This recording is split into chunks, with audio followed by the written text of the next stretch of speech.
Meet Joseph Stalin, the guy who took playing dirty to a whole new level. Born in 1878 in Georgia, the country not the state, he was the kind of kid who didn't play well with others. And that's putting it mildly. Growing up in poverty, he had a rough childhood filled with abuse and hardship, which probably didn't help with his whole people skills thing. He was supposed to become a priest, but instead, he decided to drop out and become a revolutionary. I mean, who wouldn't want to trade in the quiet life of a monastery for overthrowing governments, right? By the early 1900s, Stalin had joined the Bolshevik Party, led by none other than Vladimir Lenin. Stalin wasn't exactly a chatty guy, but what he lacked in words, he made up for in sheer ruthlessness. He quickly climbed the ranks by doing all the dirty work nobody else wanted to do: bank robberies, organizing strikes, and dealing with anyone who stood in the Bolsheviks' way. He wasn't the brains of the operation, but he sure knew how to get things done, no matter how messy it got. Stalin was a master of disguises. During his early revolutionary days, he'd change his appearance so often that even his own comrades sometimes didn't recognize him. Imagine being the guy who's so good at hiding in plain sight that you can walk right past your own friends without them batting an eye. After the Russian Revolution in 1917, Stalin became a key player in the new Soviet government. When Lenin died in 1924, Stalin made his move. He wasn't the obvious choice to take over, but Stalin wasn't about to let a little thing like that stop him. Through a combination of political savvy, manipulation, and, let's be real, a lot of backstabbing, Stalin outmaneuvered his rivals and became the leader of the Soviet Union. Once in power, Stalin was all about that industrialization life. He pushed for rapid modernization, turning the Soviet Union into an industrial powerhouse.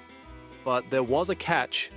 Anyone who disagreed with him or didn't meet his impossible standards often found themselves on the wrong end of a firing squad or shipped off to the gulags, which were basically labor camps from hell. Stalin was absolutely paranoid about betrayal. He trusted almost no one, and even had food tasters to make sure he wasn't being poisoned. His purges, which started in the 1930s, were his way of dealing with that paranoia. He'd accuse his own allies of being traitors, and boom, they were gone. Over 1 million people were executed, and millions more were sent to the gulags. Stalin wasn't just ruthless, he was playing a real-life game of survivor, except nobody ever won. During World War II, Stalin's Soviet Union was initially on shaky ground. He even signed a non-aggression pact with Hitler, but that didn't last long. When the Nazis invaded in 1941, Stalin went into full war mode. Under his brutal command, the Soviet Union played a huge role in defeating Nazi Germany, but at a staggering cost. Millions of Soviet soldiers and civilians died. After the war, Stalin cemented his control over Eastern Europe, turning it into a communist bloc that would be at odds with the West for decades. The Cold War had begun, and Stalin was right in the thick of it.